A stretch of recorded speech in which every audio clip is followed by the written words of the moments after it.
사업을 준비하는 과정에서 지금의 아내를 만났습니다. 40이 넘어 회사를 그만두고 창업을 결심하기란 정말 쉽지 않더라고요. 그러던 와중에 아내와 결혼까지 하게 된 겁니다. 콩깍지가 씌어 눈에 뵈는 걸 없던 어린 아내는 바쁘다는 저의 핑계를 믿고 신혼여행은 다음으로 기약한 채 결혼식만 올렸습니다. 뿌연 안개가 거치지도 않은 창업이라는 길로 저랑 같이 내동댕이 쳐진 거죠. 벌써 아이가 커서 학교 갈 준비를 하는 중인데요. 이제서야 그 신혼여행의 꿈을 이루려고 합니다. 생애 처음으로 크루즈 여행을 준비 중인데요. 아마 이 영상이 올라갔을 때쯤 바다 한가운데에 있을지도 모르겠네요. 저의 개인 사정은 이만하고요. 여행을 준비하면서 온라인 커뮤니티와 웹사이트를 통해 크루즈 여행 정보를 수집하고 어느 코스로 갈지 결정하려고 했었는데요. 너무 많은 정보들로 인해 선택 장애가 와버렸습니다. 게다가 이게 크루즈 여행을 홍보하는 사이트인지 조선소 선박을 소개하는 사이트인지 구분이 안 가는 웹사이트도 너무 많은 거예요. 저처럼 여행을 가려는 동기가 확실한 사람도 다음에 다시 찾아봐야겠다는 생각이 들더라고요. 크루즈 여행은 누가 가는 거죠? 바로 제가 가는 거죠. 그렇다면 크루즈 회사는 고객들에게 즐거움을 선사하는데 초점을 맞춰서 홍보를 해야 하는 겁니다. 얼마나 많은 선박을 가지고 있고 얼마나 많은 직원과 큰 자산을 가진 기업인지는 별로 궁금하지 않습니다. 이러한 정보가 약간의 안심을 줄 수는 있겠지만 지나치게 불필요한 정보들은 고객으로 하여금 피로감을 느끼게 합니다. 고객을 주인공으로 놓지 않고 기업을 주인공으로 삼았던 이 회사가 놓치고 있는 것은 무엇일까요? 오늘 마케팅 필수 원칙, 무기가 되는 스토리에 대해 이야기해 보겠습니다. 오늘 소개해드릴 책은 도널드 밀러의 무기가 되는 스토리입니다. 이 책은 단순히 우리가 가야 하는 방향을 설정해주는 개론서가 아닙니다. 실제적으로 하나하나 적용해서 사용할 수 있는 비법서입니다. 책에 나오는 공식들은 인텔, 펜틴, 캠블렌차드 컴퍼니 등 3천여 개의 기업을 성공적으로 실적 부진에서 빠져나오게 도와주었으며 지금도 진행 중입니다. 사실 이 책은 마케팅을 목표로 해서 만들어진 책인데요. 저는 굳이 마케팅에 한정해서 볼 필요가 없다고 생각합니다. 바로 설득이라는 큰 목표 안에서 더욱더 놀라운 통찰력을 제공하기 때문입니다. 총 7가지 단계를 통해 마케팅의 끝판왕이 될 수 있는 비법을 배울 수 있는데요. 그중 핵심으로 뽑은 2가지에 대해 이야기해 보겠습니다. 첫 번째,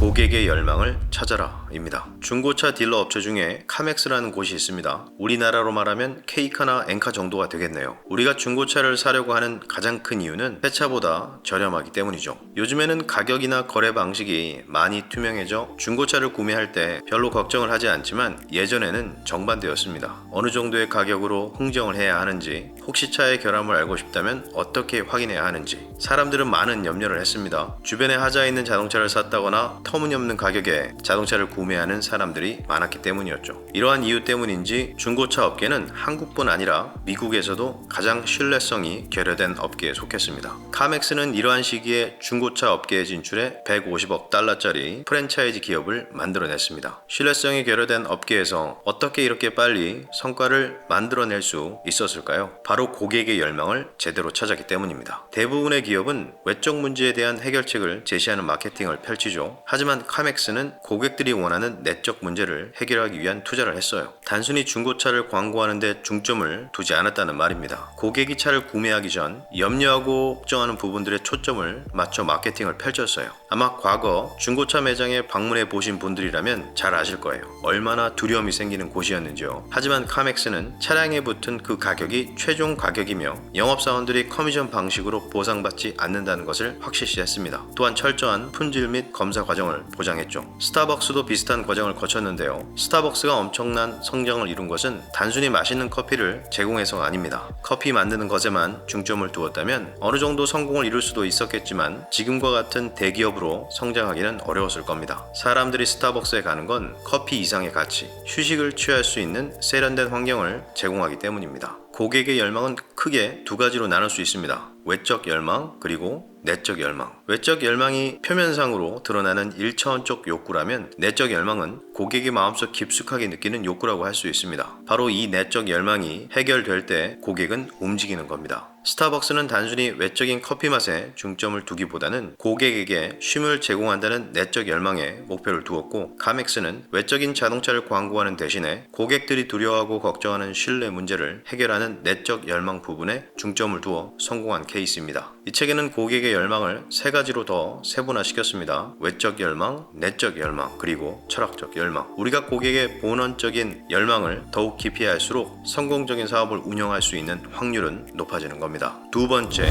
철저한 가이드가 되어라입니다. 책에는 히치하이커에 대한 이야기가 나옵니다. 목적까지 도보로 여행하면서 지나가는 차를 얻어 타고 여행하는 사람들을 말하죠. 요즘 세상에는 좀 위험한 방법인 것 같기도 해요. 여기저기에 워낙 예상외 또라이들이 많으니까요. 여러분이 히치하이커라고 생각해 보세요. 그래서 엄지를 치켜들고 지나가는 차에 랜덤으로 신호를 보냅니다. 보통 대부분의 차는 그냥 지나가겠지만 마음씨 좋은 분이라면 태워주려고 차를 세우겠죠. 그때 여러분이 제일 궁금한 게 뭔가요? 바로 향하는 목적지가, 방향이 나와 동일한지가 중요할 겁니다. 그래야 얻어 탈 수 있으니까요. 동해 해수욕장 길바닥에서 서울로 가는 차를 얻어 타야 하는데 부산 가는 차를 잡아서 서울로 태워달라고 할 수는 없는 노릇이니까요. 근데 운전하시는 분이 목적지는 얘기 안 하고 동해바다 날씨는 어떻고 자기는 여기를 여러 번 왔었고 주저리 엉뚱한 소리를 한다고 생각해 보세요. 어딜 경유하는지, 이놈의 차가 어느 방향으로 가는지가 궁금한 건데 자꾸 딴소리를 하는 겁니다. 우리가 어떤 목적을 가지고 상업용 웹사이트를 방문하면 이렇다는 거예요. 사이트는 휘황찬란 화려하게 만들어 놨어요. 하지만 우리가 원하는 정보는 알려주지 않는 겁니다. 왜 이런 일이 생길까요? 주객이 전도되었기 때문입니다. 물건을 사려고 하는 사람은 고객이죠. 작든 크든 고객은 본인이 처한 문제를 해결하기 위해 돈을 지불하거나 어떠한 행동을 합니다. 바로 고객이 주인공이 되는 것이며 그 문제를 해결해 주는 것이 우리가 되는 거죠. 바로 가이드입니다. 이 책에는 마케팅에서 가장 중요하게 생각하는 스토리를 구축하는 방법에 대해 여러 단계로 나누어 이야기하고 있습니다. 모든 단계를 반드시 거쳐야 하는 것은 아니고 상황에 따라 유기적으로 변동하여 적용할 수 있는 비법이죠. 이 책에서 전달하는 비법은 마케팅뿐만 아니라 삶에서 마주하게 되는 많은 상황에서도 활용할 수 있는 엄청난 무기가 될 수 있습니다. 워낙 유명한 책이라 단계별로 세세하게 설명하는 유튜브 영상도 많이 있는데요. 중요한 부분에 대해서만 간략히 설명해 보았습니다. 관심이 있다면 책을 통해 더 많은 지식을 누리시기를 바랍니다. 감사합니다. 끝!